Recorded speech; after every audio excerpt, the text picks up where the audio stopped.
கர்த்தருடைய பரிசுத்த நாமம் மகிமைப்படுவதாக. இந்த ஜெப நாட்களில் நாம் ஒரு சமூகத்துக்கு வந்திருக்கிறோம். ஒவ்வொரு நாளும் நாம் ஒவ்வொரு காரியங்களுக்காக ஜெபிக்க நாம் ஆயத்தப்பட்டு கொண்டிருக்கிறோம். நம்முடைய தனிப்பட்ட வாழ்க்கை அர்ப்பணிப்புக்காக இந்த நாளில் நம்ம ஜெபித்திருக்கிறோம். ஆண்டவர் நம்முடைய தனிப்பட்ட வாழ்க்கையில ஒரு மறுரூபத்தை, ஒரு மாற்றத்தை ஆண்டவர் நமக்கு ஒரு தருவாராக. ஆண்டவருக்கு ஸ்தோத்திரம். சரி, இந்த ஜெப நாட்கள்ல அப்போஸ்தலனாகிய பவுல் கலாத்தியருக்கு எழுதின நிருபத்தை நாம் தியானித்து வருகிறோம். ஆண்டவருக்கு ஸ்தோத்திரம் உண்டாகும். கடந்த நாட்களிலே 2 சபைகளிலே 2 வாரங்கள் ஜெபத்தை நாம் நடத்தி முடித்திருக்கிறோம். முதல் வாரம் காடச்சநல்லூர் சபையிலே நாம் ஜெபித்தோம். அப்பொழுதும் இந்த கலாத்தியர் புஸ்தகத்தை நாம் நிறைவு செய்தோம், தியானித்தோம். கடந்த வாரத்தில் சேலம் திருச்சபையிலே நமக்கு நடந்தது. ஆண்டவருக்கு ஸ்தோத்திரம். அப்பொழுதும் இந்த கலாத்தியர் புஸ்தகத்தில் இருந்த சத்தியங்களை அவர்களுக்கு போதிக்க இந்த நாளிலேயும் நாம இந்த கலாத்தியர் புஸ்தகத்தை, இந்த கலாத்தியர் நிருபத்தை நாம் தியானித்து அதில் இருக்கிற சத்தியங்களை அறிந்து கொள்ள கர்த்தர் உதவி செய்வாராக. நான் சில வசனங்கள் வாசிச்சிடுறேன், நீங்க கவனிங்க எல்லாரும். கலாத்தியருக்கு எழுதின நிருபம் முதல் அதிகாரம். மனுஷராலும் அல்ல, மனுஷர் மூலமாயும் அல்ல, இயேசு கிறிஸ்துவினாலும் அவரை மரித்தோரில் இருந்து எழுப்பின பிதாவாகிய தேவனாலும் அப்போஸ்தலனாயிருக்கிற பவுலாகிய நானும் என்னுடனே கூட இருக்கிற சகோதரர் எல்லாரும் கலாத்தியா நாட்டில் உள்ள சபைகளுக்கு எழுதுகிறதாவது, பிதாவாகிய தேவனாலும் நம்முடைய கர்த்தராகிய இயேசு கிறிஸ்துவினாலும் உங்களுக்கு கிருபையும் சமாதானமும் உண்டாவதாக. அவர் நம்மை இப்பொழுது இருக்கிற பொல்லாத பிரபஞ்சத்தினின்று விடுவிக்கும்படி நம்முடைய பிதாவாகிய தேவனுடைய சித்தத்தின்படியே நம்முடைய பாவங்களுக்காக தம்மை தாமே ஒப்புக் கொடுத்தார். அவருக்கு என்றென்றைக்கும் உள்ள சதா காலங்களிலும் மகிமை உண்டாவதாக. ஆமென். உங்களை கிறிஸ்துவின் கிருபையினாலே அழைத்தவரை நீங்கள் இவ்வளவு சீக்கிரமாய் விட்டு வேறொரு சுவிசேஷத்திற்கு திரும்புகிறதை பற்றி நான் ஆச்சரியப்படுகிறேன். வேறொரு சுவிசேஷம் இல்லையே. சிலர் உங்களை கலகப்படுத்தி கிறிஸ்துவனுடைய சுவிசேஷத்தை புரட்ட மனதாய் இருக்கிறார்களே அல்லாமல் வேறல்ல. நாங்கள் உங்களுக்கு பிரசங்கித்த சுவிசேஷத்தை அல்லாமல் நாங்களாவது வானத்திலிருந்து வருகிற ஒரு தூதனாவது வேறொரு சுவிசேஷத்தை உங்களுக்கு பிரசங்கித்தால் அவன் சபிக்கப்பட்டவனாயிருக்கிறான். முன் சொன்னது போல மறுபடியும் சொல்லுகிறேன், நீங்கள் ஏற்றுக்கொண்ட சுவிசேஷத்தை அல்லாமல் வேறொரு சுவிசேஷத்தை ஒருவன் உங்களுக்கு பிரசங்கித்தால் அவன் சபிக்கப்பட்டவனாயிருக்க கடவன். இப்பொழுது நான் மனுஷரையா தேவனையா யாரை நாடி போதிக்கிறேன்? மனுஷரையா பிரியப்படுத்த பார்க்கிறேன்? நான் இன்னும் மனுஷரை பிரியப்படுத்துகிறவனாய் இருந்தால் நான் கிறிஸ்துவின் ஊழியக்காரன் அல்லவே. மேலும் சகோதரரே, என்னால் பிரசங்கிக்கப்பட்ட சுவிசேஷம் மனுஷருடைய யோசனையின்படியானது அல்லவென்று உங்களுக்கு தெரிவிக்கிறேன். நான் அதை ஒரு மனுஷனால் பெற்றதும் இல்லை, மனுஷனால் கற்றதும் இல்லை. இயேசு கிறிஸ்துவே அதை எனக்கு வெளிப்படுத்தினார். நான் யூத மார்க்கத்தில் இருந்த போது என்னுடைய நடத்தையை குறித்து கேள்விப்பட்டிருப்பீர்கள். தேவனுடைய சபையை நான் மிகவும் துன்பப்படுத்தி அதை பாழாக்கி என் ஜனத்தாரில் என் வயதுள்ள அநேகரை பார்க்கிலும் யூத மார்க்கத்திலே தேறினவனாய் என் பிதாக்களுடைய பாரம்பரிய நியாயங்களுக்காக மிகவும் பக்தி வைராக்கியம் உள்ளவனாய் இருந்தேன். அப்படி இருந்தும் நான் என் தாயின் வயிற்றில் இருந்தது முதல் என்னை பிரித்தெடுத்து தம்முடைய கிருபையினால் அழைத்த தேவன் தம்முடைய குமாரனை நான் புறஜாதிகளிடத்தில் சுவிசேஷமாய் அறிவிக்கும் பொருட்டாக அவரை எனக்குள் வெளிப்படுத்த பிரியமாயிருந்த போது உடனே நான் மாம்சத்தோடும் இரத்தத்தோடும் யோசனை பண்ணாமலும் எனக்கு முன்னே அப்போஸ்தலரானவர்களிடத்திலே எருசலேமுக்கு போகாமலும் அரபி தேசத்திற்கு புறப்பட்டு போய் மறுபடியும் தமஸ்கு ஊருக்கு திரும்பி வந்தேன். 3 வருஷம் சென்ற பின்பு பேதுருவை கண்டுகொள்ளும்படி நான் எருசலேமுக்கு போய் அவனிடத்தில் 15 நாள் தங்கியிருந்தேன். கர்த்தருடைய சகோதரனாகிய யாக்கோபை தவிர அப்போஸ்தலரில் வேறு ஒருவரையும் நான் காணவில்லை. நான் உங்களுக்கு எழுதுகிறவைகள் பொய் அல்லவென்று தேவனுக்கு முன்பாக நிச்சயமாய் சொல்லுகிறேன். பின்பு சீரியா சிசிலியா நாடுகளின் புறங்களில் வந்தேன். மேலும் யூதேயா தேசத்திலே கிறிஸ்துவுக்குள்ளான சபைகளுக்கு முகமறியாதவனுமாயிருந்தேன். முன்னே நம்மை துன்பப்படுத்தினவனே தான் அழிக்க தேடின விசுவாசத்தை இப்பொழுது பிரசங்கிக்கிறான் என்பதை மாத்திரம் அவர்கள் கேள்விப்பட்டிருந்து என்னை பற்றி தேவனை மகிமைப்படுத்தினார்கள். ஆமென். ஆண்டவருடைய நல்ல நாமம் மகிமைப்படுவதாக, ஆண்டவருடைய நாமம் உயர்த்தப்படுவதாக. அப்போஸ்தலனாகிய பவுல் 11 பட்டணங்களில் இருந்த சபைகளுக்கு கிட்டத்தட்ட 13 நிருபங்களை அவர் எழுதினார்.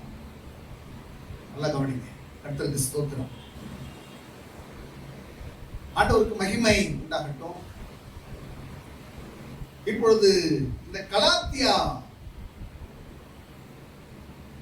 நாடுகள், நல்ல கவனிங்க, கலாத்தியா என்பது ஒரு குறிப்பிட்ட பட்டணம், ஒரு சபை கிடையாது.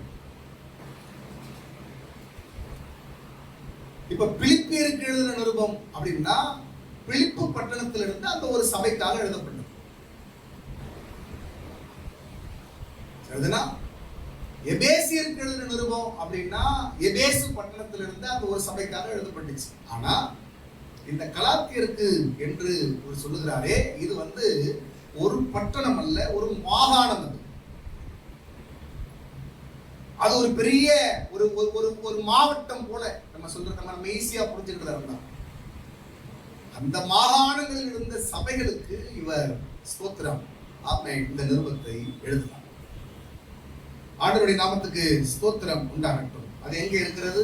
இன்னைக்கு நம்ம துருக்கின்னு சொல்றோம் இல்லையா, அங்கே இந்த கலாத்தியா மாகாணம் என்பது இருக்கிறது. ஆண்டவருடைய நாமத்துக்கு ஸ்தோத்திரம் உண்டாகட்டும். சரியா? அப்போஸ்தலனாகிய பவுல் 3 முறை மிஷனரி பிரயாணங்களாய் அவர் போனார். 3 முறை அவர் போய் சுவிசேஷங்களை அறிவித்து பல நாடுகளில் சபைகளை எழுப்பினார், சபைகளை கட்டினார். ஆண்டவருக்கு ஸ்தோத்திரம் உண்டாகட்டும். ஆமா, இப்போ இப்படி போகும்போது 2வது மிஷனரி பிரயாணத்துல ஆமென் ஸ்தோத்திரம் அவர் போகும்போது தான் இந்த கலாத்தியா நாடுகளுக்கு போய் அங்கே சபைகளை நிறுவினார். அப்போஸ்தலர் 16ஆம் அதிகாரம் 6ஆம் வசனத்திலே அதெல்லாம் எழுதப்பட்டிருக்கு. ஆண்டவருக்கு ஸ்தோத்திரம் உண்டாகட்டும். புரியுதா உங்களுக்கு? ஸ்தோத்திரம். சரி, நல்லா கவனிங்க. இந்த நிருபத்தை அப்போஸ்தலனாகிய பவுல் கலாத்திய சபைக்கு எழுதுகிறார். எழுதும்போது இதுல என்ன ஒரு விசேஷம் அப்படின்னா, நான் சொன்னேன் பவுல் நிறைய நிருபங்களை எழுதியிருக்கிறார். ஆனா இந்த நிருபத்தை தன் கைப்பட எழுதுகிறார். தன்னுடைய கைப்பட என்ன செய்கிறார்? அவர் எழுதுகிறார். ஆண்டவருக்கு ஸ்தோத்திரம் உண்டாகட்டும். புரியுதா உங்களுக்கு? அவரே சொல்லுகிறார் பாருங்க. அவரே சொல்லும் போது ஸ்தோத்திரம் 6வது அதிகாரம் 11வது வசனத்துல சொல்லுகிறார், என் கையெழுத்தாய் எவ்வளவு எழுதினேன் என்று பாருங்க. ஏன்னா அவளுக்கு பெரிய ஆதங்கம். இந்த முழு நிருபத்தை நீங்க வாசிப்பீங்கன்னா இது ஒரு தர்க்கம் பண்ணுகிற ஒரு புஸ்தகம், ஒரு ஆர்கியூமெண்ட். ரொம்ப கோபத்தில் எழுதப்பட்ட புஸ்தகம். ஆண்டவருடைய நாமத்துக்கு ஸ்தோத்திரம். கோபத்தில் எழுதுகிறார் அந்த புஸ்தகத்தை, இந்த நிருபத்தை. இது அவங்களுக்கு என்ன நடந்தது? ஆண்டவருக்கு ஸ்தோத்திரம். ஏன் இந்த நிருபத்தை அவர் எழுதுகிறார்? சரிதானா? கர்த்தருக்கு ஸ்தோத்திரம்.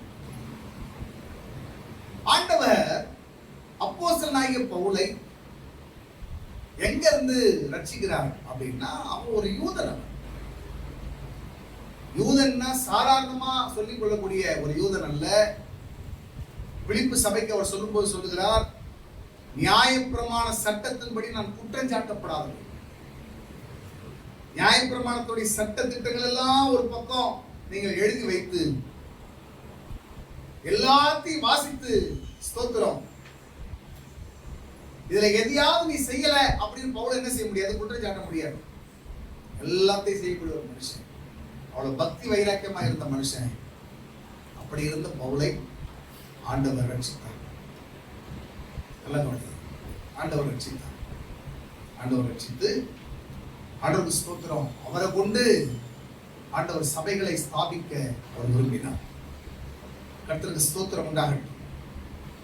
நல்லா கவனிங்க. இப்பொழுது பவுல் அந்தியோகியா சபையில் இருக்கிறார். அந்தியோகியா சபையில் இருக்கிறார். அந்தியோகியா சபைங்கிறது எருசலேமுக்கு நிகராய் ஆமென் புறஜாதியாருக்காக ஏற்படுத்தப்பட்ட ஒரு சபை. எருசலேமில் ஒரு சபை இருக்கு. அங்கதான் அந்த பெந்தேகோஸ்தே ஆவி ஊற்றப்பட்டது, ஜனங்க ரட்சிக்கப்பட்டாங்க. ஆண்டவருக்கு ஸ்தோத்திரம். ஆமா, அந்த சபையில முழுவதும் யூதர்களாகவே இருந்தாங்க. ஆனா அந்தியோகியா என்கிற ஒரு புறஜாதிய பட்டணத்திலேயும் ஆண்டவர் ஒரு எழுப்புதலை உண்டாக்கி புறஜாதியார் மத்தியில ஆமென் ஒரு சபை உண்டாகிறது. ஆண்டவருக்கு ஸ்தோத்திரம். அது பயங்கர பக்தியா நடந்துட்டு இருக்கு. அந்த சபையில ஊழியக்காரராய் இருந்த ஒரு ஆள் தான் அப்போஸ்தலனாகிய பவுல். ஆண்டவருக்கு ஸ்தோத்திரம். அந்த சபையில் இருக்கும்போது தான் ஆண்டவர் சொன்னார், நான் அழைத்த ஊழியத்துக்கு நீ வா என்று சொன்ன போது ஸ்தோத்திரம், ஆமென், பவுலும் பர்னபாவும் போய் தேவனுடைய ராஜ்யத்தின் வேலைகளை செய்ய ஆரம்பிக்கிறாங்க. கர்த்தருக்கு ஸ்தோத்திரம் உண்டாங்க. இப்ப என்ன விஷயம்? ஏற்கனவே பவுல் என்ன மார்க்கத்தில் இருந்தார்னு சொன்னோம். கொஞ்சம் அப்படி சொல்லுங்க பார்க்கலாம். எஸ், யூத மார்க்கத்தில் இருக்கிறார். யூத மார்க்கத்தில் எப்படிப்பட்ட ஆளா இருந்தார் சொன்னோம்? பயங்கர பக்தி உள்ள ஒரு ஆளு. நீங்க பவுல் வந்து சாதாரணமான ஆள் இல்லை. ஆண்டவருக்கு ஸ்தோத்திரம் உண்டாகட்டும். யூத அமைப்புல ஒரு ஆலோசனை சங்கம் இருந்துச்சு. கிட்டத்தட்ட 70 பேர் இருப்பாங்க. அவங்க பார்த்து என்ன முடிவெடுக்கிறாங்களோ அதுதான் அன்னைக்கு சட்டம், அதுதான் அவர் அன்றைக்கு நிறைவேற்றப்படும், அது தீர்மானிக்கப்படும். பிரதான ஆசாரியர் அதுல தலைவரா இருப்பார். ஆண்டவருக்கு ஸ்தோத்திரம். இவங்க 70 பேர் சேர்ந்து எடுக்கிற முடிவுகள் தான். அதுதான் யூத ஆலோசனை சங்கம், ஆலோசனை மன்றம். ஆண்டவருக்கு ஸ்தோத்திரம். அதுல ஒரு ஆளா இருந்தார். எப்போ? சின்ன வயசுலயே. இவர் யூத மார்க்கத்துக்காக இவ்வளவு வைராக்கியமா இருக்கிறாருங்கிறத எல்லாரும் பார்த்து சின்ன வயதிலேயே அவரை ஸ்தோத்திரம் அப்படிப்பட்ட ஒரு ஸ்தானத்துல அவரை வைத்தார். ஆண்டவருக்கு ஸ்தோத்திரம். இப்ப என்ன ஆயிடுச்சு? யூதர்கள் இயேசுவை நம்பினார்களா? இயேசு நம்பினாங்களா? நம்பல. யூதர்கள் தான் இயேசுவை சிலுவையில் அறைந்தார்கள். ஆமாதானா? யூதர்கள் தான் இயேசுவை ஸ்தோத்திரம் சிலுவையில் அறையும், சிலுவைக்கு ஒப்பு கொடும் என்று கத்துனாங்க. அப்ப யூதர்களை பொறுத்த வரைக்கும் இயேசு யார் சொல்லுங்க பார்க்கலாம்? ஒரு கலகக்காரர். ஒரு கலகக்காரர்.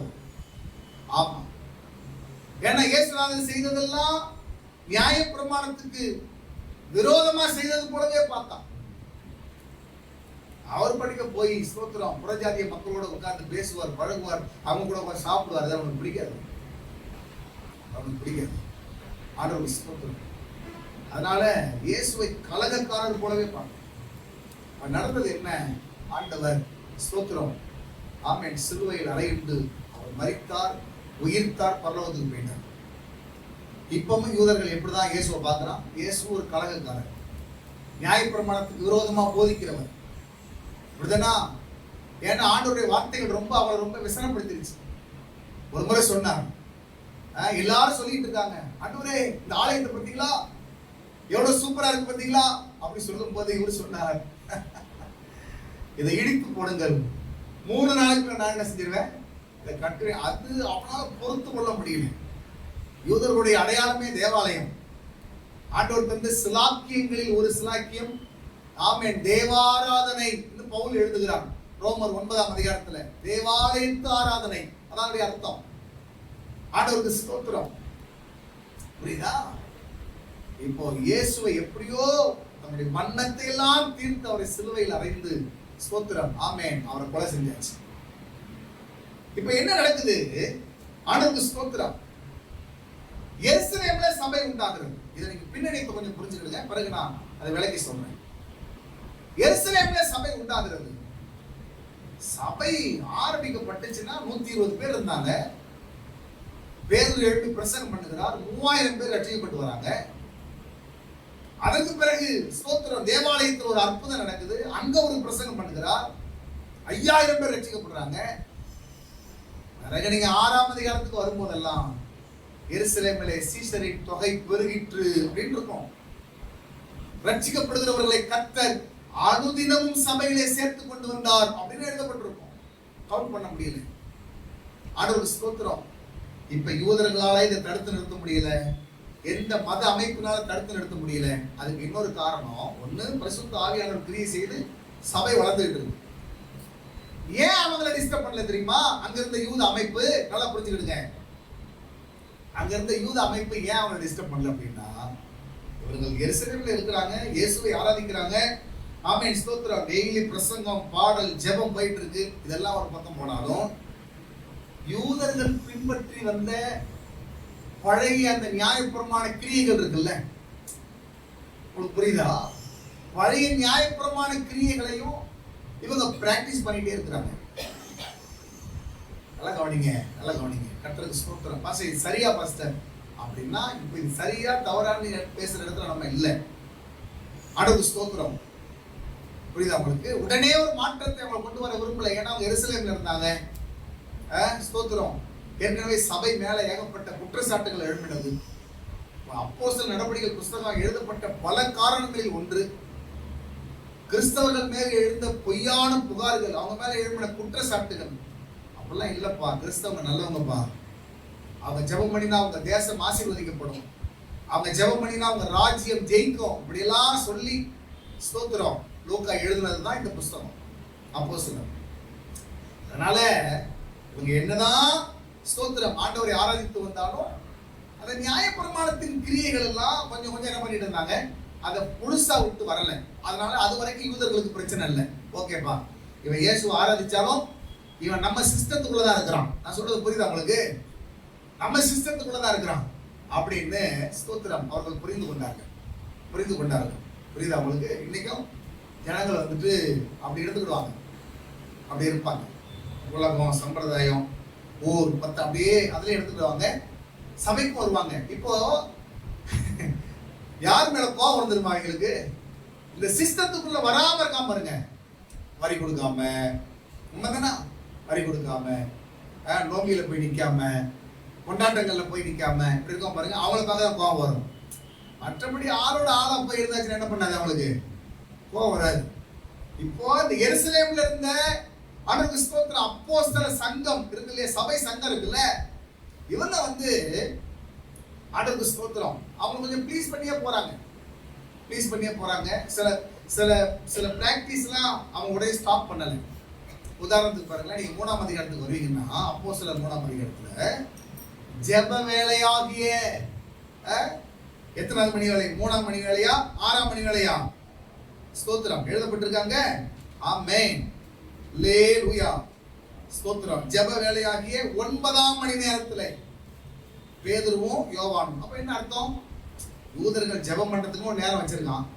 அந்த நேரத்துல என்ன பண்றாங்க? ஜெபம் பண்ண போறாங்க. உங்களுக்கு புரியுதா நான் சொல்றது? நீங்க 10ஆம் அதிகாரத்துக்கு வரும்போதும் பவுல் வந்து பேதுரு ஜெபம் பண்ண போகிறார். பேதுரு ஜெபம் பண்ண போகிறார்.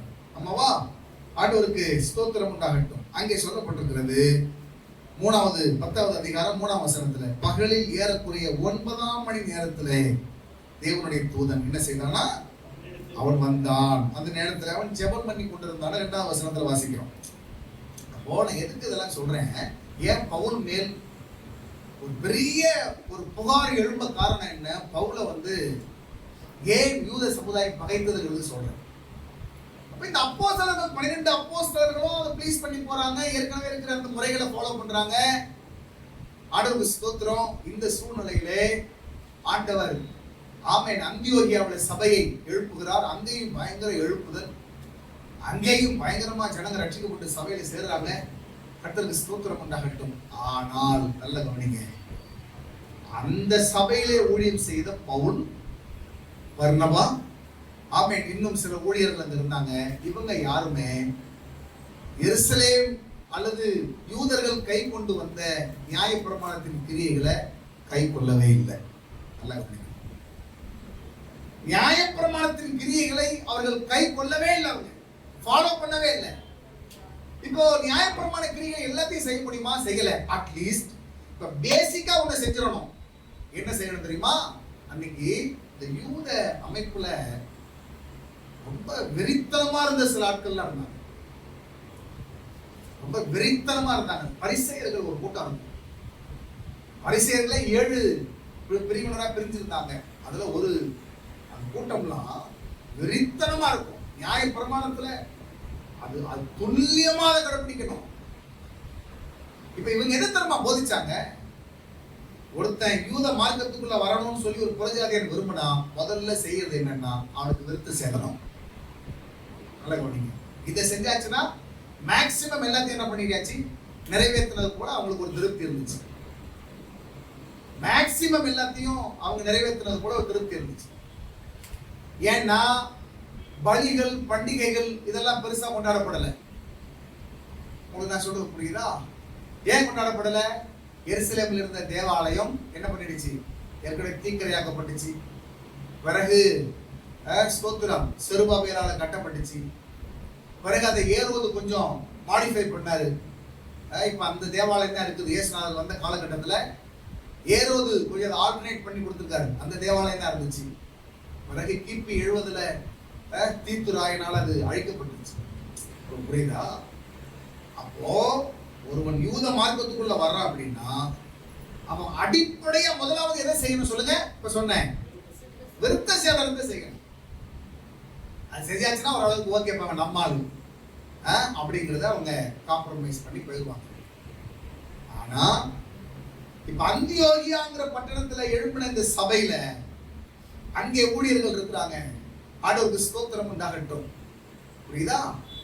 இப்ப அங்கே போதிக்கப்பட்ட போதனைகள் எதுவுமே நியாயப்பிரமாண கிரியைகளை செய், அப்படின்னா விருத்த சேதனை செய் அப்படின்னு இவங்க என்ன செய்யல, பவுல்லாம் பிரசங்கம் பண்ணவே இல்லை. இந்த இது யூதர்களுக்கு பயங்கர கோபம் வந்துச்சு. பவுல் யாருங்க? சின்ன வயசுல இருந்தே நியாயப்பிரமாணத்தை ரொம்ப துல்லியமா கடைபிடிச்சு வந்த ஆளு.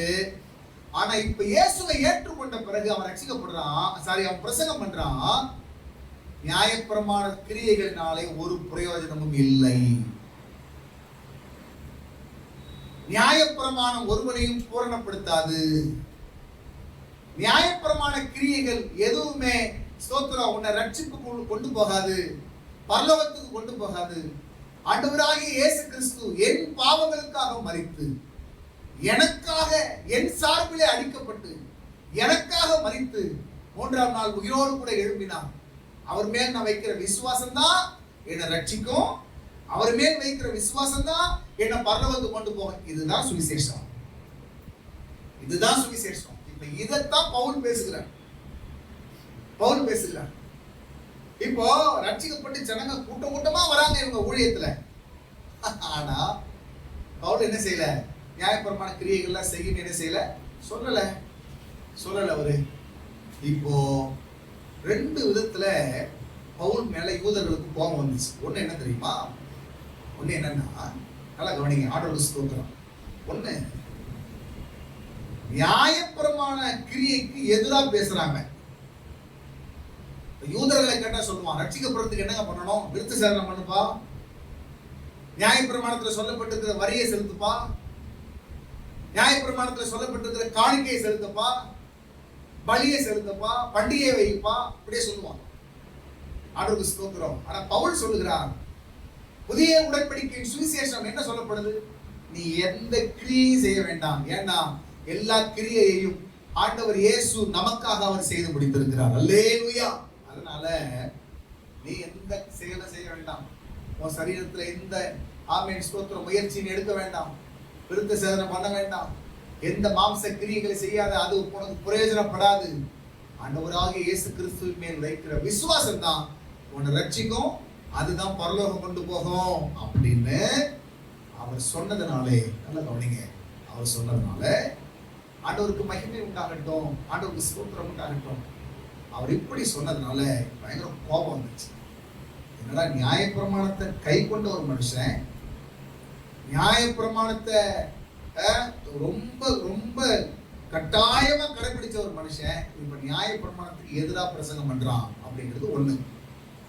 ரெண்டாவது, பவுல் எங்கெல்லாம் ஊழியம் செய்கிறாரோ அங்கெல்லாம் ஸ்தோத்திரம் ஜனங்க கூட்டம் கூட்டமாய் பவுலுடைய பிரசங்கத்தினால ஈர்க்கப்படுறாங்க.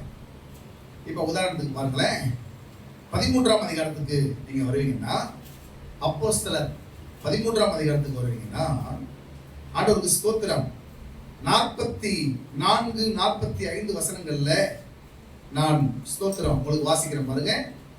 அடுத்த ஓய்வு நாளிலே கொஞ்சம் குறைய பட்டணத்தார் அனைவரும் தேவ வசனத்தை கேட்கும்படி கூடி வந்தார்கள்.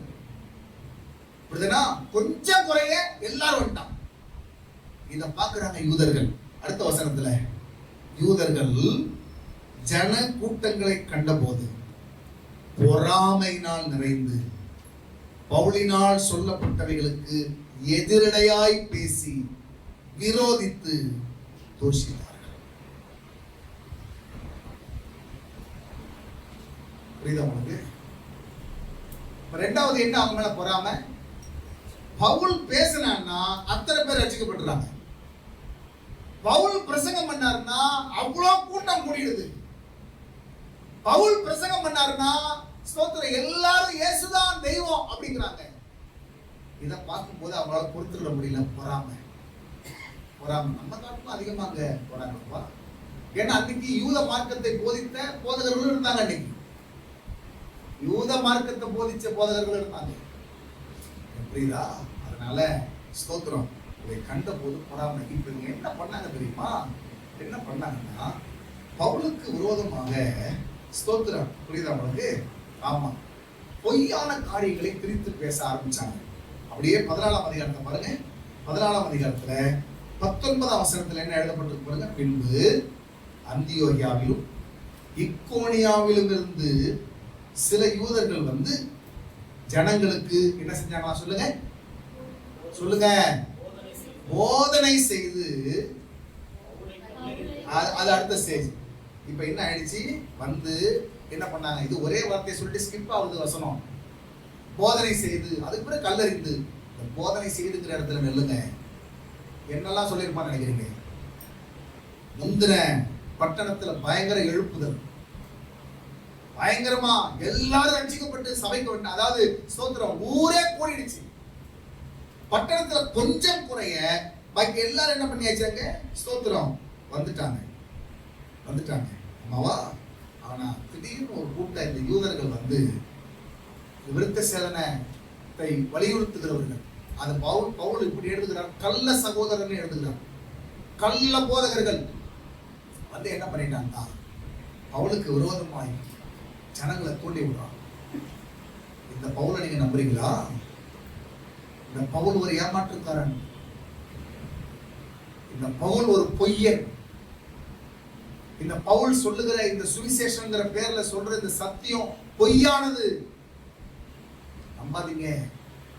நம்முடைய பிதாக்கள் ஆபிரகாம், ஈசாக்கு, யாக்கோபு என்கிற இந்த சரித்திர நாயகர்கள் பின்பற்றி வந்த ஸ்தோத்திரம் இந்த பிரமாணங்கள் தான் ரொம்ப பிரதானமானது அப்படின்னு சொல்லி போதனை செஞ்சப்போ எந்த ஜனங்கள் எல்லாம் ஆர்வமா பவுலை தேடி வந்தாங்களோ, எந்த ஜனங்கள் எல்லாம் ரொம்ப உற்சாகமா பவுலை தேடி வந்தாங்களோ, இப்பொழுது அவனுக்கு எதிராக எழுப்பினார்கள்.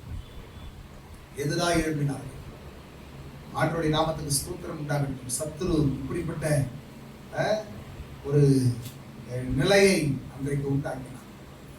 நடத்த என்ன தெரியுமா? அவன் கல்லறிந்தார்கள். படிச்சு பார்த்தீங்கன்னா அடிச்ச அடியில ஸ்தோத்திரம் என்ன சொல்லுவோம், நம்ம உணர்வற்று கிடக்கிறான் பவுல். அவன் மரித்து போனான் என்று சொல்லி, அப்படின்னா யோசிச்சு பாருங்க. உடம்புல ஒரு அசைவு இருந்திருக்காரு. சில வேத நிபுணர்கள் சொல்லும் போது கொரிந்து சபைக்கு பவுல் எழுதுகிறான், ஒரு மனுஷனை நான் அறிவேன், அவன் 3ஆம் வானம் வரைக்கும் எடுத்துக் கொள்ளப்பட்டான் அப்படின்னு ஒரு உவமையா சொல்லுகிறார். நிறைய வேத பண்டிதர்கள் சொல்றாங்க, ஒருவேளை பவுல் தன்னதான் சொல்றாரு, கிட்டத்தட்ட அவன் ஜீவன் போயிடுச்சு, ஜீவன் போய் திரும்ப அது வந்தது என்பது போல சொல்லுகிறார். அந்த அளவுக்கு ஸ்தோத்திரம் பவுல் அங்கே மரித்து போனான் என்று எண்ணத்தக்கதாக ஸ்தோத்திரம் அவனை இழுத்து கொண்டு போனாங்களாம். யோசித்து பாருங்க, அவனை இழுத்து கொண்டு போனார்கள். ஆண்டவருக்கு ஸ்தோத்திரம். தூக்கிட்டுலாம் போகல, உடம்புல கொஞ்சம் உயிர் இருக்கிறவங்க தூக்கிட்டு போயிருந்திருப்பாங்க. அவ்வளவு செத்த சரீரம் இழுத்து கொண்டு போனார்கள், இழுத்து கொண்டு போனார்கள். இதனால் தவறான போதனை, ஒரு துர்ச்செய்தி எப்படிப்பட்ட தாக்கத்தை ஏற்படுத்தும், எப்படிப்பட்ட தாக்கத்தை ஏற்படுத்தும். ஆண்டவருடைய நாமத்துக்கு ஸ்தோத்திரம் உண்டாகட்டும். அல்லேலூயா. தேவனுடைய ராஜ்யத்துக்கு விரோதமாய் எழுப்பின பல சத்துருவின் ஆயுதங்களில் இது ஒன்று. சபைக்கு விரோதமான தூஷணங்கள், சபைக்கு விரோதமான ஆமென் ஸ்தோத்திரம் தவறான போதனைகள், சபைக்கு விரோதமான குற்றச்சாட்டுகள், பொய் குற்றச்சாட்டுகள். அதுக்காக நம்ம ஜெபம் பண்ணணும். ஊழியத்தை பாதிக்குமா? ஆமா பாதிக்கும். இன்னைக்கு நம்மை ஸ்தோத்திரம் அப்படியே சந்தோஷமாய் வரவேற்கிறவர்கள் எதிரிகளாய் மாறி போவார்கள். நம்மை கொண்டாடி கொண்டிருக்கிறவர்கள் சத்துருக்களா மாறி போவாங்க. பொய் போதனைகள் இதெல்லாம் நம்ம ஸ்தோத்திரம் இந்த ஜெப நாட்கள்ல கட்டி ஜெபம் பண்ணணும், கட்டி ஜெபம் பண்ணணும். பொய் போதனைகள், பொய்யாய் விதைக்கப்படுகிற துர்ச்செய்திகள், ஜனங்களுடைய மனதில் தவறாய் புகுத்தப்படுகிற பொய்யான காரியங்கள், ஆண்டவர் அவைகள் எல்லாத்தையும் மாற்றணும். ஆண்டவருக்கு ஸ்தோத்திரம். நம்முடைய சபை மாத்திரம் அல்ல, நீ கிறிஸ்தவத்தை குறித்தும் நிறைய தவறான தகவல்கள் தேசங்களில் பேசப்படுகிறது. ஆண்டவருக்கு ஸ்தோத்திரம். சரி, இப்ப என்ன விஷயம்? இப்ப பவுலுக்கு விரோதமாய் அவர்கள் என்ன செய்யறாங்க? போதனை பண்றாங்க. யாரு? இந்த கள்ள போதகர்கள். பவுலை நம்பாதீங்க, பவுல் நல்லவர் கிடையாது, பவுல் சரியானவர் கிடையாது, அவர் மோசமானவர், அவர் சொல்ற சுவிசேஷம் பொய் என்று சொன்ன போது இந்த கலாத்தியா நாடுகள் இந்த சொல்றோம் இல்லையா, இந்த மாகாணத்தில் இருந்த சபைகளும் அதில் இழுக்கப்பட்டுருச்சு. அதான் நான் உங்களுக்கு சொன்னேன். ஆண்டவருக்கு ஸ்தோத்திரம் உண்டாக இழுக்கப்பட்டுருச்சு இல்லையா? பொய்யான செய்திகள், கள்ள போதகர்களுடைய வார்த்தைகள் அது பயங்கரமா செயல்பட்டு என்ன ஆயிடுச்சு? கலாத்திய சபையில் இருக்கிற ஆட்களும் ஆமாப்பா பவுல் சொன்னதை விடப்பா நீங்க சொல்றது கொஞ்சம் நல்லா இருக்குது, விருத்த சேதனம் அது ரொம்ப வித்தியாசமா இருக்குது, பலிகள் சர்வாங்க தகன பலி, சமாதான பலி, போஜன பலி, குற்ற நிவாரண பலி, பாவ நிவாரண பலி ரொம்ப நல்லா இருக்கு, மாத பிறப்புகள் நல்லா இருக்கு. பேசாம பவுல் சொன்ன பிரசங்கத்தை என்ன பண்ணிடலாம், கொஞ்சம் ஸ்கிப் பண்ணிட்டு உங்க சொல்ற வழிகளை கையாளுவோமே அப்படி என்று அந்த சபை கொஞ்சம் அப்படியே வழுவி போன போது இது பவுலுக்கு கேள்விப்படுறார். பவுல் கேள்விப்பட்டு பயங்கரமா கோபப்பட்டு எழுதின நிருபம் தான் இந்த கலாத்தியருக்கு எழுதின நிருபம். இந்த கலாத்தியர் நிருபத்துக்கான முன்னுரை என்பது சொல்லிட்டு இருக்காரு. ஆண்டவருக்கு ஸ்தோத்திரம். சரி, இந்த கலாத்திய நிருபத்தை நீங்க எப்படி புரிந்து கொள்ளலாம் அப்படின்னா, மொத்தம் எத்தனை அதிகாரங்கள் இருக்கு சொல்லுங்க சத்தமா? 6 அதிகாரங்கள் இருக்கு. நான் ஞாயிற்றுக்கிழமை செய்தியிலே அதை சொன்னேன், கடந்த வார செய்தியிலும் அதை சொன்னேன். 6 அதிகாரங்கள் இருக்கிறது. இந்த முதல் 2 அதிகாரம், இந்த புஸ்தகமே இந்த நிருபமே என்னன்னு சொன்ன ஒரே வார்த்தையில சொன்னேன், பவுலுடைய தர்க்கம், ஆர்குமெண்ட். வாதாடுறாரு, வாதாடுறாரு.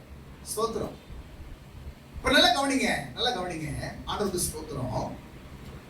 பவுல் இப்ப ஒரு தர்க்கம் பண்றாரு. எதை வச்சு தர்க்கம் பண்றாருன்னா, முதல் 2 அதிகாரத்துல தன்னுடைய சொந்த அனுபவத்தை வைத்து தர்க்கம் பண்ணுகிறார். தன்னுடைய சொந்த அனுபவம், அவர் தனிப்பட்ட வாழ்க்கையில ஆண்டவர் அவருக்கு என்ன செய்தார், அவருடைய தனிப்பட்ட வாழ்க்கையில இந்த சுவிசேஷத்திற்காக பவுல் என்ன செய்தார். இது அவங்களுக்கு ஆண்டவருக்கு மகிமை உண்டாகும். புரியுதா? அப்போ தன்னுடைய தனிப்பட்ட வாழ்க்கை வச்சு என்ன பண்றாருங்க, தர்க்கம் பண்ணுகிறார். அதை நம்ம தியானிக்க போகிறோம். அடுத்த 2 அதிகாரத்துக்கு நீங்க வரும்போது, 3-4 அதிகாரங்களுக்கு வரும்போது, அதாவது ஸ்தோத்திரம் உபதேச ரீதியில, உபதேசம்னா என்ன, ஆபிரகாமை கொண்டு வருகிறார். வேத வசனத்தை முன் வைக்கிறார். புரியுதா? ஆமா, வேத வசனத்தை முன்னாடி வைக்கிறார். ஆபிரகாமை ஞாபகப்படுத்துகிறார். ஆண்டவருக்கு ஸ்தோத்திரம். ஆபிரகாமுக்கு பிறந்த பிள்ளைகளை ஞாபகப்படுத்துகிறார். இதெல்லாத்தையும் நியாயப்பிரமாணத்தோடு ஒப்பிடுகிறார். ஒரு பக்கம் நியாயப்பிரமாணம், இன்னொரு பக்கம் கிருபையின் பிரமாணம் ஒப்பிடுகிறார். புரியுதா? பவுல் பெரிய அறிவாளி. அவர் பவுல் பெரிய அறிவாளி. கமாலியேல் என்கிற பெரிய ஞானியிடத்துல அவர் ஸ்தோத்திர வேதத்தை கற்ற மனுஷன். ஆண்டவருக்கு ஸ்தோத்திரம். அதனால இந்த ஜனங்களுக்கு தத்துவ ரீதியா, இறையியல் ரீதியா, உபதேச ரீதியா என்ன செய்கிறார்? அங்கே ஸ்தோத்திரம் ஆமென் கற்றுக் கொடுக்கிறார். விரகனை முடிச்சிட்டு நீங்க 5 அதிகாரங்களுக்கு 5-6 அதிகாரங்களுக்கு வரும்போது, அடுத்த 2 அதிகாரத்துக்கு வரும்போது, ஒரு விசுவாசியுடைய கடமைகள், ஒரு விசுவாசியுடைய பொறுப்பு, ஒரு தேவ பிள்ளை எப்படி இருக்கணும் இந்த உலகத்துல? உலகத்துல எப்படி இருக்கணும்? சக சகோதரன் கூட எப்படி இருக்கணும்? சக மனுஷன் கூட எப்படி இருக்கணும்? புரியுதா உங்களுக்கு? ஆண்டவருக்கு ஸ்தோத்திரம். இதைத்தான் என்ன செய்கிறார்? அதிலே அவர் சொல்லுகிறார். சொல்லி நீங்க இப்படி இப்படி நடந்து கொள்ளுங்க. அதான் கடந்த வாரத்துல தியானிப்போம். அன்பினாலே ஊழியம் செய்யுங்கள். உன் கையில ஒரு அதிகாரம் இருக்கு, உன் கையில ஒரு சுயாதீனம் இருக்கிறது. இதை வச்சு நீ தவறா என்ன பண்ணாத, மாம்சத்துக்கு ஏதுவா நீ டீல் பண்ணாம அதை அன்பினால் செயல்படுத்து இந்த ஊழியத்தை என்று அவர் சொல்கிறார். இதுதான் இந்த கலாத்தியருக்கு எழுதின நிருபத்திலே நாம் இதை பார்க்கிறோம். ஆண்டவருக்கு ஸ்தோத்திரம். சரி, இப்போ இந்த முதலாவது அதிகாரத்தை எல்லாம் திருப்பி சொல்லுங்க, நான் உங்களுக்காக வாசிக்கேன். இந்த முதலாவது அதிகாரத்துல பவுல் அவர் சொல்ல வருகிற 2 காரியங்கள் இங்கே உண்டு. 2 காரியம் உண்டு. ஒண்ணு என்ன அப்படின்னாக்கா, ஆண்டவருக்கு ஸ்தோத்திரம், இந்த நிருபத்தை அவர் எப்படி அவர் ஆரம்பிக்கிறார் பாருங்க. இந்த நிருபத்தை அவர் எப்படி அவர் ஆரம்பிக்கிறார் வாசிங்க பார்க்கலாம். முதல் வசனத்தை, மனுஷராலும் அல்ல, மனுஷன் மூலமாயும் அல்ல, இயேசு கிறிஸ்துவினாலும் அவரை மரித்தோடு இருந்து எழுப்பின பிதாவாகிய தேவனாலும் அப்போஸ்தலனாய் இருக்கிற பவுலாகிய நான் சில வசனங்கள் எல்லாம் உங்களுக்கு வாசிக்கிறேன். நீங்க அந்த வார்த்தைகள் எல்லாம் அதுல இருக்கிற மைய கருத்து என்னங்கிறத பாருங்க. இப்ப முதல் வசனத்தை வாசிங்கன்னா, முதல் வசனத்தை வாசிங்க. ஆண்டவருக்கு ஸ்தோத்திரம் உண்டாகட்டும். அடுத்து வாசிக்கிறேன் பாருங்க. கர்த்தருக்கு மகிமை. 10வது வசனம், இப்பொழுது நான் மனுஷரையா தேவனையா யாரை நாடி போதிக்கிறேன்? மனுஷரையா பிரியப்படுத்த பார்க்கிறேன்? நான் இன்னும் மனுஷரை பிரியப்படுத்துகிறவனாய் இருந்தால் நான் கிறிஸ்துவின் ஊழியக்காரன் அல்லவே. இதை சொல்லிட்டு 11ஆம் வசனத்துல பாருங்க, சகோதரரே, என்னால் பிரசங்கிக்கப்பட்ட சுவிசேஷம் மனுஷருடைய யோசனையின்படியானதல்ல என்று உங்களுக்கு தெரிவிக்கிறேன். 12வது வசனம், நான் அதை ஒரு மனுஷனால் பெற்றதும் இல்லை, மனுஷனால் கற்றதும் இல்லை, இயேசு கிறிஸ்துவே அதை எனக்கு வெளிப்படுத்தினார். அப்ப படிச்சுட்டு இப்ப அடுத்த வசனத்தை பாருங்க. அடுத்தது அங்கே இல்ல, கர்த்தருக்கு மகிமை. 16வது வசனத்தை பாருங்க. தம்முடைய குமாரனை நான் புறஜாதிகளிடத்தில் சுவிசேஷமாய் அறிவிக்கும் பொருட்டாக அவரை எனக்குள் வெளிப்படுத்த பிரியமாய் இருந்த போது உடனே நான் மாம்சத்தோடும் இரத்தத்தோடும் யோசனை பண்ணாமலும் எனக்கு முன்னே அப்போஸ்தலரானவர்களிடத்திலே எருசலேமுக்கு போகாமலும் அரபி தேசத்திற்கு புறப்பட்டு போய் மறுபடியும் தமஸ்கு ஊருக்கு திரும்பி வந்தேன். இப்ப இந்த வார்த்தைகள் எல்லாம் ஒரு வார்த்தை, இந்த வசனங்கள் எல்லாம் ஒரு வார்த்தை திரும்ப திரும்ப வருது. சொல்லுங்க பார்க்கலாம், என்ன வார்த்தை? நான் வாசிச்ச வசனத்துல எல்லாம் சொல்லுங்களேன். மனுஷன், மனுஷன். இப்ப அவர் என்னெல்லாம் வாதங்களை வைக்கிறார் பாருங்க. முதலாவது பாருங்க, மனுஷராலும் அல்ல, மனுஷன் மூலமாயும் அல்ல. 10வது வசனத்துல பாருங்க, மனுஷரையா நான் பிரியப்படுத்துகிறேன். ஆமாவா? ஸ்தோத்திரம். மனுஷரையா நாடி போதிக்கிறேன், மனுஷரையா நாடி போதிக்கிறேன். நான் இன்னும் மனுஷரை பிரியப்படுத்துகிறவனா இருந்தால் கிறிஸ்துவின் ஊழியக்காரன் அல்ல. 11வது வசனத்துல என்ன சொல்றாரு? இது மனுஷருடைய யோசனையின்படியானது அல்ல. நான் என்னங்கிறது சொல்றேன், இந்த வார்த்தையை மட்டும் உங்க மனசுல வைக்க விரும்புறேன். அதுக்கு பிறகு என்ன சொல்றாரு? 12வது வசனத்துல, அதை ஒரு மனுஷனால் பெற்றதும் இல்லை, கற்றதும் இல்லை. 16வது வசனத்துல என்ன சொல்றாரு? மாம்சத்தோடு ரத்தத்தோடு ஆலோசனை பண்ணல. அப்படின்னா என்ன? மாம்சத்தோடு ரத்தத்தோடுனா எந்த மனுஷனோட இல்லை. இப்ப புரிஞ்சுங்க, பவுல் எதை சொல்லுகிறார் தெரியுமா? இப்ப பவுலை பற்றி வைக்கப்பட்ட குற்றச்சாட்டு என்ன? பவுல் ஒரு அப்போஸ்தலன் கிடையாது. ஏன் அப்போஸ்தலன் கிடையாது அப்படின்னா, அப்போஸ்தலன் என்ற எண்ணப்படுகிற ஆட்கள் அன்னைக்கு எப்படி என்ன பண்ணுவாங்கன்னா, எருசலேம் சபை இருந்துச்சுல்ல, அந்த எருசலேம் சபை இவர்களை அப்போஸ்தலர்கள் என்று என்ன செய்யும்? ஆமென், ஸ்தோத்திரம். அவங்களை அபிஷேகம் பண்ணி, அவங்களை ஜெபம் பண்ணி, கையில நிருபங்களை கொடுத்து என்ன பண்ணுவாங்க? பட்டணங்களுக்கு அனுப்புவாங்க. ஒரு பட்டணத்துக்கு போறாங்கன்னா, நீங்க யாருப்பா அப்படின்னா, நாங்க எருசலேம் சபையில இருந்து வந்திருக்கிறோம். யார் உங்களை அனுப்புனா? ஆமென், ஜேம்ஸ், யாக்கோபு எங்களை அனுப்பினார். புரியுதா உங்களுக்கு? யாக்கோபு எங்களை அனுப்பினார். என்ன சாட்சி? நல்லா கவனிங்க. சீக்கிரமா ஒரு சபை ஒருத்தனை ஏத்துக்கிடாது. இன்னைக்கு இருக்கிற மாதிரி போன்லாம் கிடையாது இல்லையா? போன் பண்ணி எங்காவது வராரு பார்த்துக்க எல்லாம் சொல்ல முடியாதுல்ல. ஆண்டவருக்கு ஸ்தோத்திரம். அதனால அந்த நிருபத்தை கொண்டு போகணும். அப்போஸ்தலர்கள் சபையின் தூண்களா எண்ணப்பட்ட அப்போஸ்தலர்கள் என்ன பண்ணுவாங்க? அவங்க எழுதி கையெழுத்து போட்டு கொடுக்கணும். அவங்க பேர்களை எழுதி கொடுக்கணும். அது மட்டும் கிடையாது, சில தகுதிகள் இருந்துச்சு அப்போஸ்தலர்களுக்கு.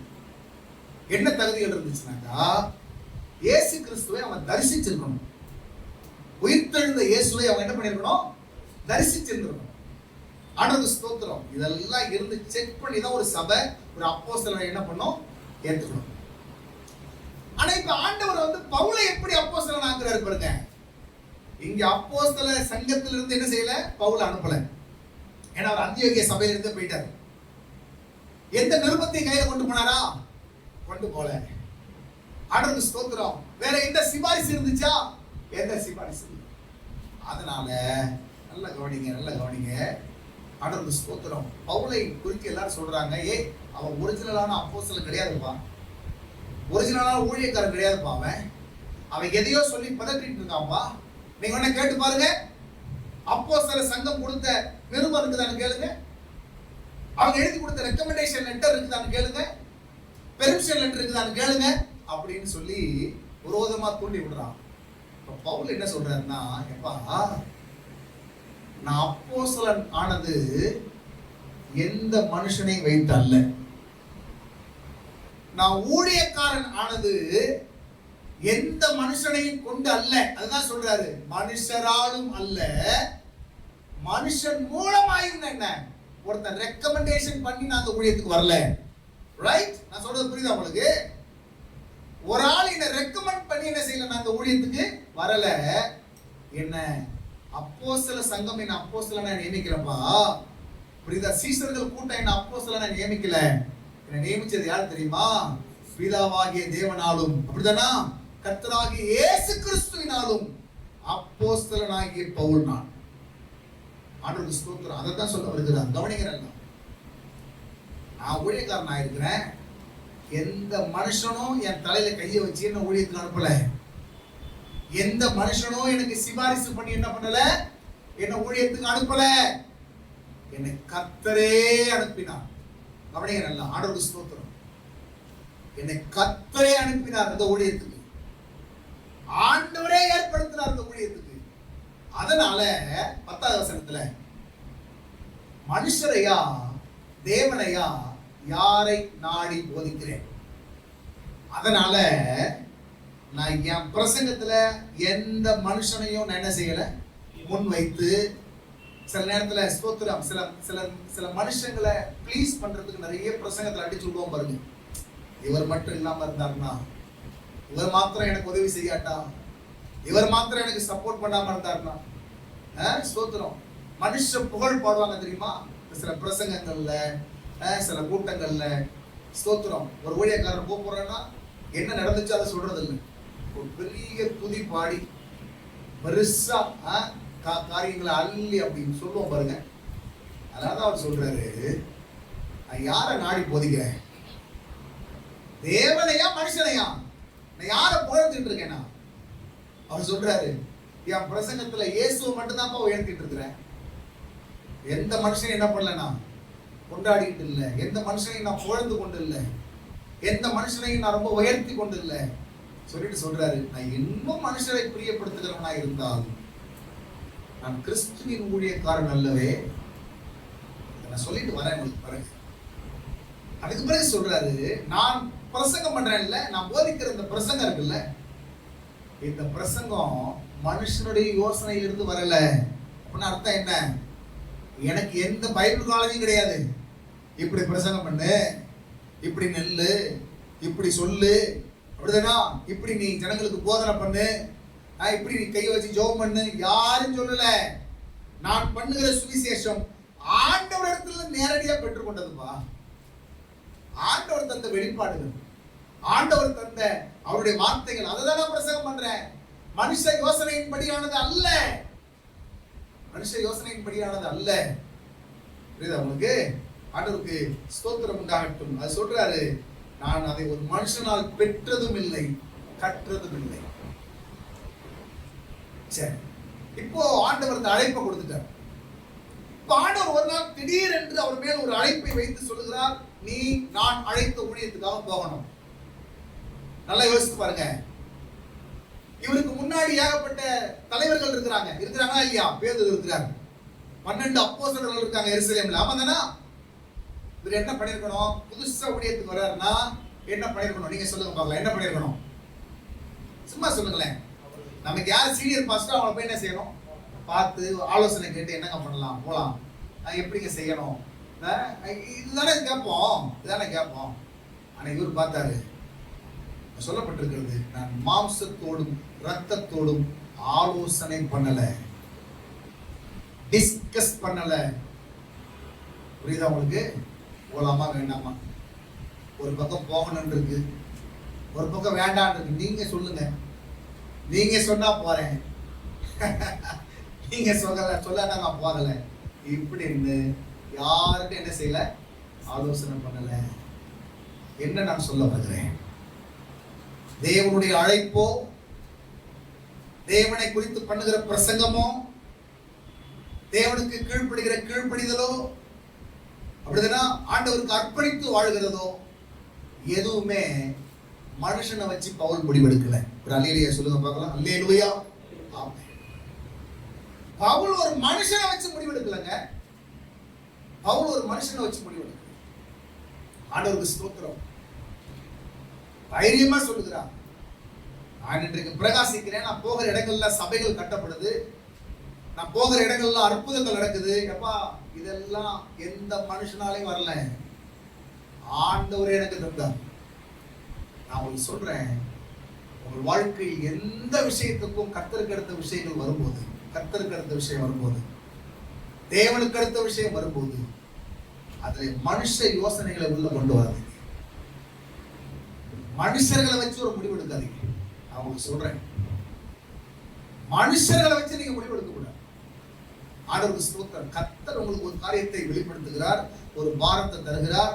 அப்படிதான் நம்மளுக்குள்ள ஒரு ஆமென் ஸ்தோத்திரம், ஒரு எண்ணத்தை ஆண்டவர் வைக்கிறார்னா, நீங்க மனுஷனை வச்சு என்ன செய்யக்கூடாது, நீங்க முடிவெடுக்க கூடாது. விசுவாச வாழ்க்கையில் நீங்க அப்படிதான் இருக்கணும்.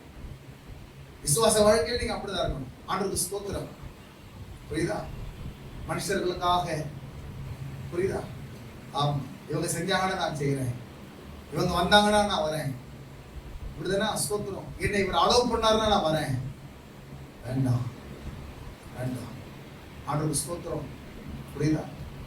நீங்க சபைக்கு வரீங்க, ஒரு மனுஷன்கிட்ட கேட்டு வராதீங்க. புரியுதா உங்களுக்கு? அவர் வந்தாருன்னா நான் வருவேன், அவர் வராட்டா நான் வரமாட்டேன். நிறைய மனுஷ பேச்சுகளை கேட்டு கேட்டு கேட்டு ஆண்டவருக்கு நம்ம இன்னுமே கடனாளிகளாகவே இருக்கிறோம். ஒரு பக்கம் தேவனுடைய கட்டளை, ஒரு பக்கம் ஆண்டவர் பேசுற வார்த்தைகள், இன்னொரு பக்கம் மனுஷ ஆளுகை. மனுஷ ஆளுகை. புரியுதா உங்களுக்கு? யாரோ ஒரு ஆளுங்களை டைவர்ட் பண்றதுனால தேவனுக்கு செய்ய வேண்டிய கடமைகளில் தவறிக்கொண்டே இருக்கும். அதனால நான் சொல்றேன், நீங்க சபைக்கு வருகிற விஷயமா இருக்கலாம், ஊழியம் செய்கிற விஷயமா இருக்கலாம், நீங்கள் காணிக்கை கொடுக்கிற விஷயங்களா இருக்கலாம், நீங்கள் சுவிசேஷம் சொல்லுகிற விஷயமா இருக்கலாம், எந்த விஷயமா இருக்கலாம், எந்த மனுஷனை முன் வச்சு ஸ்தோத்திரம் ஒரு முடிவு எடுக்காதீங்க. அவர் சொல்லுகிறார், மாம்சத்தோடு ரத்தத்தோடும் நான் ஆலோசனை பண்ணல. எனக்கு முன்னே இருந்த அப்போஸ்தலர்களிடத்திலேயும் நான் என்ன செய்யல, போகல.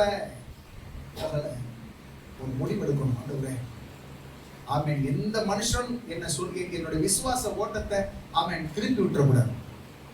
என் வைராக்கியத்தை திருப்பி விட்டுறக்கூடாது. என் பொறுத்தனையை திருப்பி விட்டுறக்கூடாது.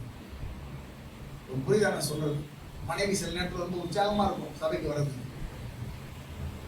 வீட்டுக்காரர் அப்படியே ஆஃப் பண்ணிடுவார். போய்க்கலான்னு ஒரு நாளைக்கு வீட்டுக்காரர் ஆர்வமா இருப்பார்.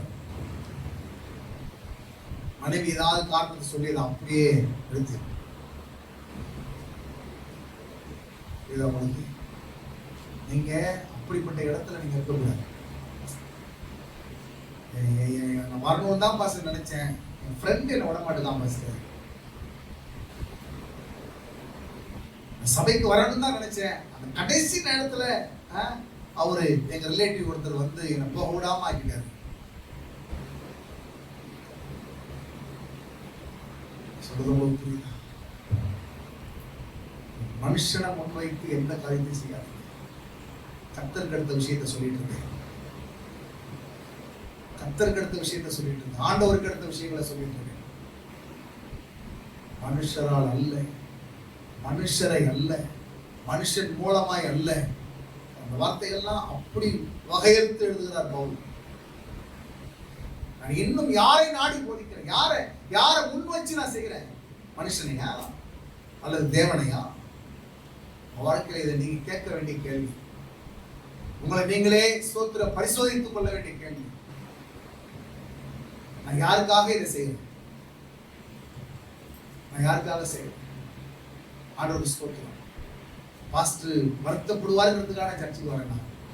என்னை ரட்சித்த கர்த்தர் 6 நாளும் எனக்கு நல்ல சம்பாத்தியத்தை தந்து, உடல் ஜீவ பல சுகத்தை தந்து ஸ்தோத்திரம் என்னை நடத்தினார். அவருக்கு நன்றியாய் ஆமென் அவருடைய சமூகத்துக்கு நான் போறேன், அவரை துதிக்க போகிறேன். அப்படி வர மாட்டேன். ஆண்டவருடைய நாமத்துக்கு ஸ்தோத்திரம்.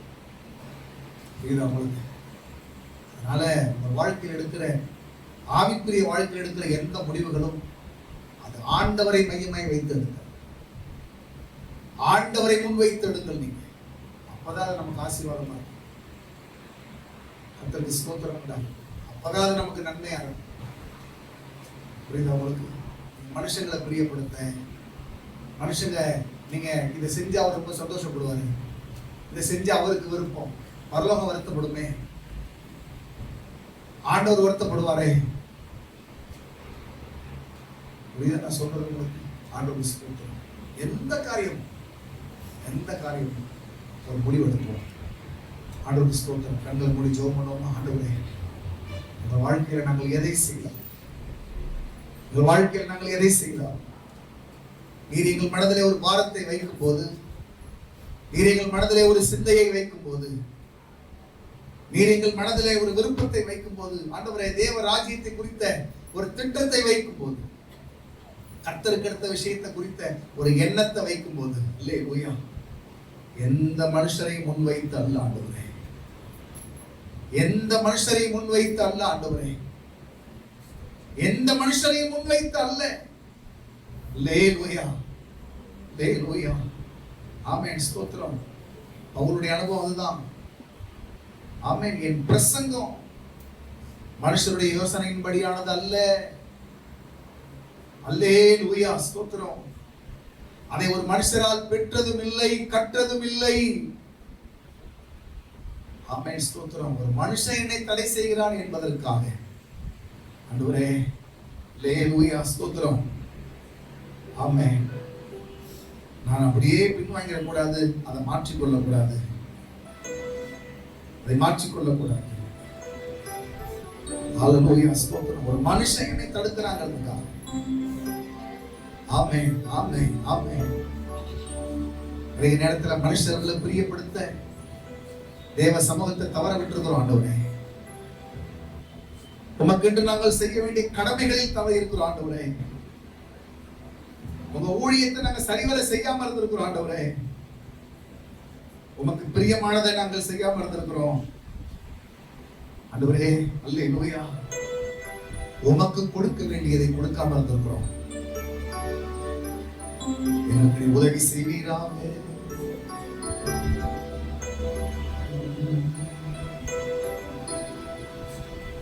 ஆண்டவரே நான் என்ன செய்ய சித்தமாய் இருக்கிறேன், நீ சொல்லும் அடியேன் கேட்கிறேன்.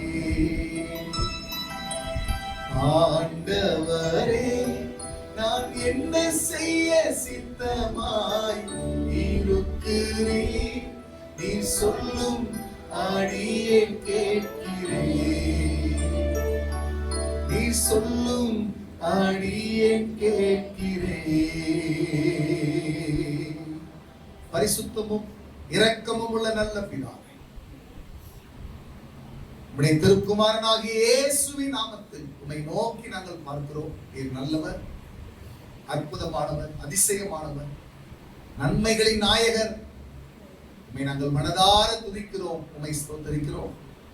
இப்பொழுதும் ஆண்டவரே இந்த கலாத்திய நிருபத்திலே பவுல் ஆமென் உம்மை எத்தனை உறுதியாய் பற்றி கொண்டு உமக்காக ஆண்டவரே ஸ்தோத்திரம் அவன் நின்றது போல எங்களையும் நாங்கள் அப்படிப்பட்டவர்களாய் வாழ ஒப்புக் கொடுக்கிறோம். மனுஷர்களை வைத்து அல்ல, மனுஷர்களை பிரியப்படுத்த, மனுஷர்களை திருப்திப்படுத்த, ஆண்டவரை மனுஷர்களுக்காகவே எங்கள் வாழ்க்கையை மாற்றிக்கொண்டு நடக்கிற இப்படிப்பட்ட அனுபவங்களை எல்லாம் எங்களை விட்டு நீக்கி போடுங்கப்பா. நாங்கள் கல்வாரியை திருப்திப்படுத்த வேண்டும், சிலுவைநாதர் இயேசுவுக்கு பிரியமாய் வாழ வேண்டும். அப்பா அல்லேலூயா, எங்களுக்கு நீர் கிருபைதான், கிருபைதான், கிருபைதான், கிருபைதான். எங்கள் விசுவாச வேகத்தை, விசுவாச ஓட்டத்தை ஒரு மனுஷனும் தடுத்து நிறுத்தி விடக் கூடாது. எங்களை அப்படி நடத்த வேண்டும் என்று சொல்லிக்கிறோம். சத்தியத்தை கேட்ட பிள்ளைகளை ஆசீர்வதியும். தொடர்ந்து இந்த கலாத்தியர் புஸ்தகத்தில் வைத்திருக்கிற எல்லா சத்தியங்களையும் கேள்விப்பட உதவி செய்ய வேண்டும் என்று ஜெபிக்கிறோம். அவைகளை எங்கள் வாழ்க்கையில ஆண்டவரே மிகுந்த பக்தி விருத்தியை உண்டாக்க என் கிருபை தர வேண்டும் என்று ஜெபிக்கிறோம். காத்துக்கொள்ளும் இயேசுவின் நாமத்தில் வேண்டிக் கொள்ளுகிறோம் எங்கள் நல்ல பிதாவே. ஆமென், ஆமென்.